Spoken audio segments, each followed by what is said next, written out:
Thank you to my patrons. Your generosity and commitment to my work is astonishing.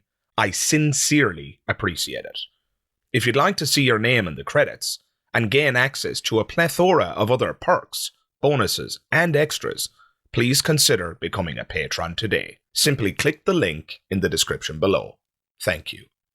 So you said it yourself, the others believed because they were faithful, right? Thomas needed more. He needed to see it. He needed more evidence, right?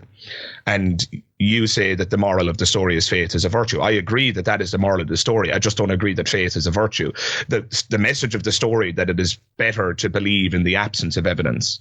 And that to me is a rather dangerous, I dare say, a rather dangerous idea.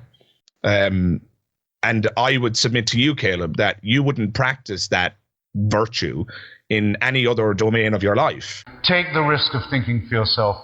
Much more happiness, truth, beauty, and wisdom will come to you that way. Thank you. You know, we've experienced different things, and our minds might work a little differently. And, you know, and in my theology, and this is a little bit of a tangent, I think God will judge people according to that. I don't think, you know, atheists are, you know, necessarily condemned. I do invite them to convert, but I'll be upfront about that, but I don't think like, oh, somebody's an atheist, they're going to hell, or somebody's a Catholic or Christian, they're definitely going to heaven. I mean, we don't know. It's my view. We just have to, you know, follow truth and charity where it leads. And that's the general Catholic theological position, just because people always bring that up. So I always like to make that clear. I don't presume to judge where people are going in the afterlife. Just to clarify there, you said that you think God will judge people according to what they honestly kind of were exposed to, what they knew or didn't know. Is that what you're saying? Are you, to one extent or another, there addressing the problem of what William Lane Craig might call the unevangelized? So if somebody didn't know of God's existence, are you saying that your view is that God wouldn't judge or punish that person for merely not being exposed to the correct theology? Is that what you're saying? Right. Or say somebody has some cognitive reason that really, you know, honestly pushes them towards atheism. And I don't think God will know that they have that, like, so he's going to see what somebody's justification is. It's not just a simple check in a box. Oh, you were in the right church, you did this. It's more about somebody's searching for truth and seeking to be a charitable person. And hopefully, you know, all things go right. Hopefully that person will become a Christian, and in my view, hopefully enter the Catholic Church. But you know, we live in a messy, you know, fallen world according to, you know, Christian theology. So, you know, I don't think everything is finished in this life. I think God judges people where they're at, and then there's more work to be done in the afterlife, you know, purgatory and so on, for people to heal and grow. And I think that can include, I mean, I hope that it includes everybody's, but I can't say I know. I just don't know. So we're already in very deep waters. You've said several things there that give me pause for thought. So one of the things I've written down here, you probably saw me furiously scribbling while you were talking just then, but you said, I think God will judge, and then you moved on to say how God will judge. Yeah.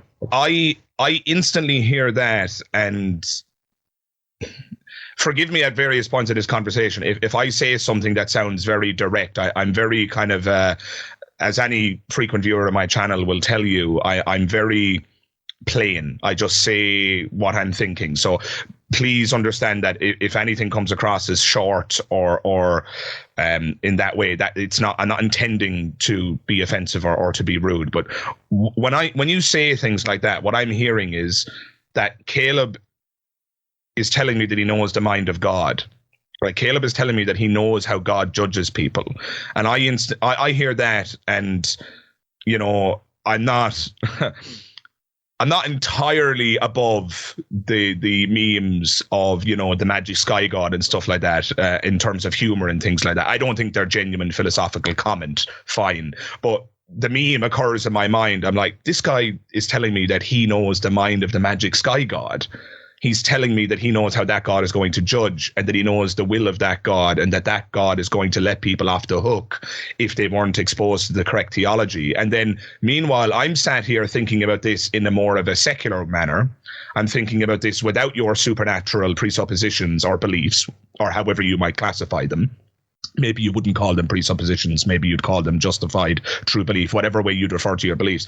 I'm sat here without having any of those beliefs in my mind, and I'm thinking about the Bible, the text that represents these beliefs, especially for a Catholic, or you might go further and say the Catholic Catechism. But even that, right? It's not clear to me that the Catholic Church's view on the unevangelized, albeit maybe Pope Francis has brought the Catholic Church in a slightly more progressive direction, but it's not clear to me that the Bible has a very forgiving bent to it when it comes to, say, non-believers. Like the doubting Thomas. I mean, the moral of that story is that doubt is, to one extent or another, inappropriate. And Thomas is essentially castigated for daring to doubt, and it's kind of considered a bit insensitive that he didn't just believe without the evidence. Whereas in my view, Thomas is the hero of that story who didn't believe until the evidence was shown to him, right? And then there's, the fool, as it's referred to in the Bible, who doesn't believe in God. I don't see the biblical text.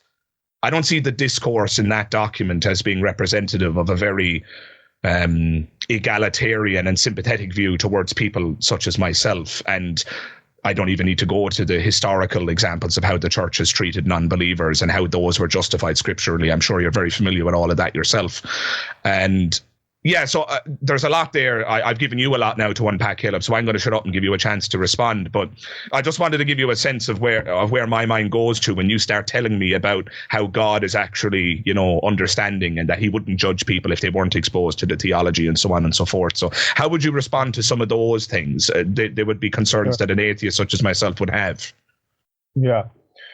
So there's a lot there. So I will say that the way that and this isn't how all Christians are going to operate, but the way that I kind of work is I'm taking considerations from like God in the philosophical sense of considering like what a perfect being would reasonably do, and that can be independent of Christianity. So if some like an atheist or non-Christian or whoever is going to bring up something and say like, well, I don't think a loving God would do this, probably I would agree with them, and I'm going to then say, okay, now we got to look at Christian theology and see if it lines up with what a loving God did. Maybe that requires me to, reinterpret some biblical passages. Maybe they aren't literal or, totally historical and so on.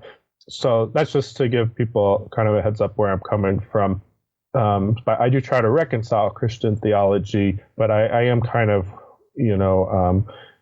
trying to reconcile a lot of things. I'm not just going to like look at the Bible and go, oh, it says it right there. I'm going to scrutinize it. And I have a rather flexible view of biblical inspiration and inerrancy and how that works. I'm not, like a really hard inerrantist about the Bible. That doesn't really interest me that much. But yeah, the issue of the unevangelized. Yeah. So like the Catholic Church's position, at least since Vatican II in the 60s, has been pretty on board with the idea that even an atheist could be saved. Again, the church isn't going to say, oh, look, give a list of who's saved and who's not, unless somebody's canonized a saint. Church, we just don't know. But yeah, the church has been pretty progressive, you could say, in regards to that issue, since, at least since Vatican II. But in terms of the biblical passages, so I'm not an expert on this topic. I do have some ideas, but like somebody like Randall Rouser has written a decent amount about it that I'd recommend people look at it. He has this book, Is the Atheist My Neighbor, which I haven't read, but apparently it dives into this. But in terms of those verses that you brought up, just kind of my quick stab at them.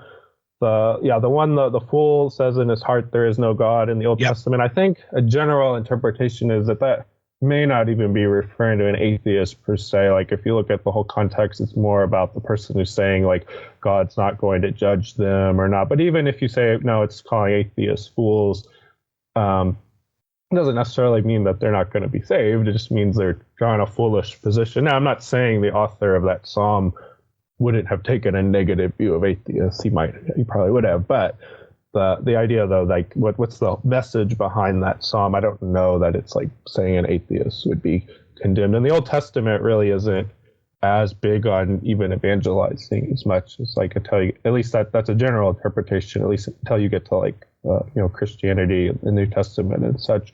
But yeah, the New Testament gets a little trickier because you have like the verse in Romans that seems to say like we can know God through all things that he's made, we can know his nature, and it seems to take a condemning view, but there are people who interpret that verse differently as well, like saying maybe it's saying somebody who draws the wrong conclusion about God, like they choose to worship an idol, even though they see that the idol would not be the true God, something like that. There are some atheists I've talked to on Twitter that have suggested that type of reading, and so there are some different ways to interpret it in that passage in Romans, but there's a lot more that can be said. And then the doubting Thomas passage, so that kind of different. The way I've always interpreted it is that Jesus is praising the other disciples that they were able to have faith without needing the evidence, so that is praiseworthy because he already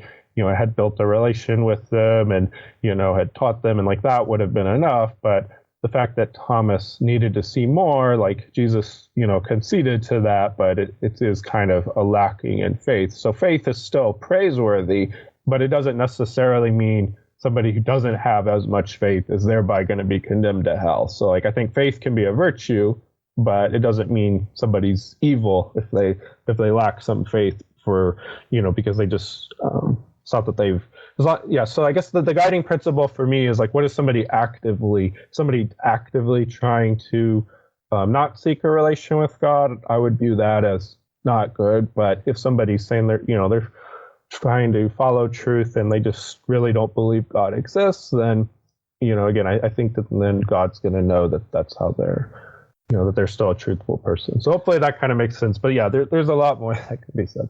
It makes sense. I find it to be morally questionable. That's all.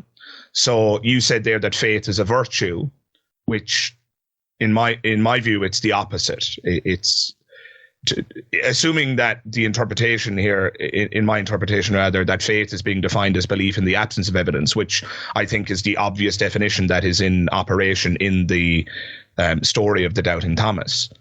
So you said it yourself. The others believed because they were faithful, right? Thomas needed more. He needed to see it. He needed more evidence, right? And you say that the moral of the story is faith is a virtue. I agree that that is the moral of the story. I just don't agree that faith is a virtue. The message of the story that it is better to believe in the absence of evidence. And that to me is a rather dangerous, I dare say, a rather dangerous idea. And I would submit to you, Caleb, that you wouldn't practice that virtue in any other domain of your life. If you went to the doctor and that you were sick and the doctor said, I'm going to give you this medicine, it's untested, but, it's virtuous for you to have faith in it, you would, now look, there's a million reasons why that analogy isn't absolutely apt. No analogy is perfect. Otherwise it wouldn't be an analogy. We'd just be talking about the actual event. But it just seems to me bizarre, not even bizarre. It actually makes perfect sense. I think the reason faith exists as a concept in the way that I've defined it is because very often the evidence is lacking and faith is all one does in fact have. And Thomas wanted more. And the moral of the story is that he shouldn't have wanted more, that he should have believed in the absence of evidence. And that, as you put it yourself, would have been more virtuous of him. I would not agree at all with the premise that that would in fact make him virtuous. That would make him gullible. And gullibility is dangerous.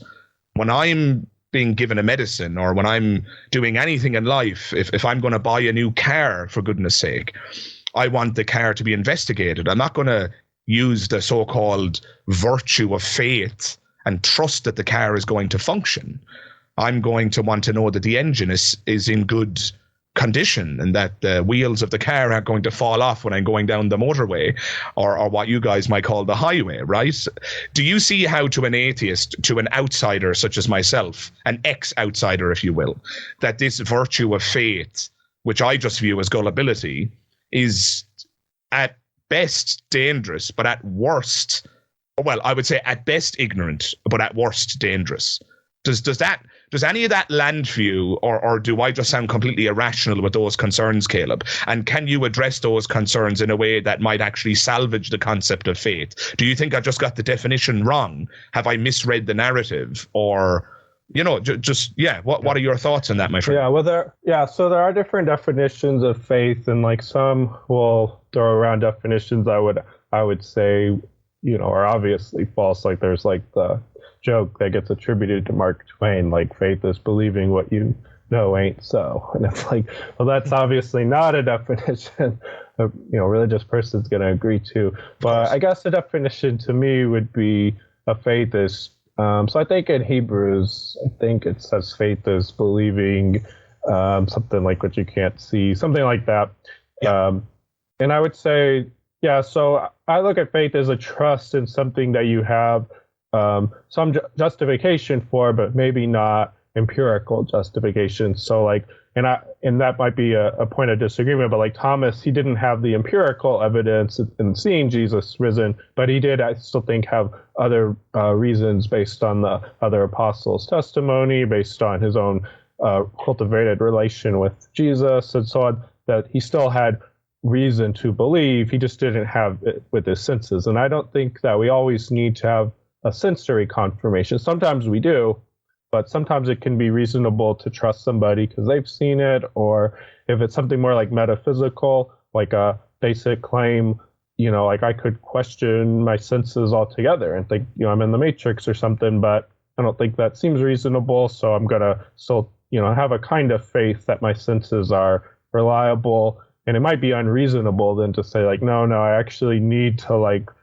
somebody needs to show me I'm not in the Matrix. That would be like asking for a little too much. Now, in Thomas's case, I definitely think it's plausible why he would want to see Jesus and feel his wounds, but I think perhaps the narrative of the story is suggesting that Thomas already had enough. And now that's not to say that anybody who's an atheist or whoever is in that position. Most people did not walk with Jesus and so on. So yeah, I definitely think the message of the story is promoting faith. But at the same time, I think there could be some nuance taken.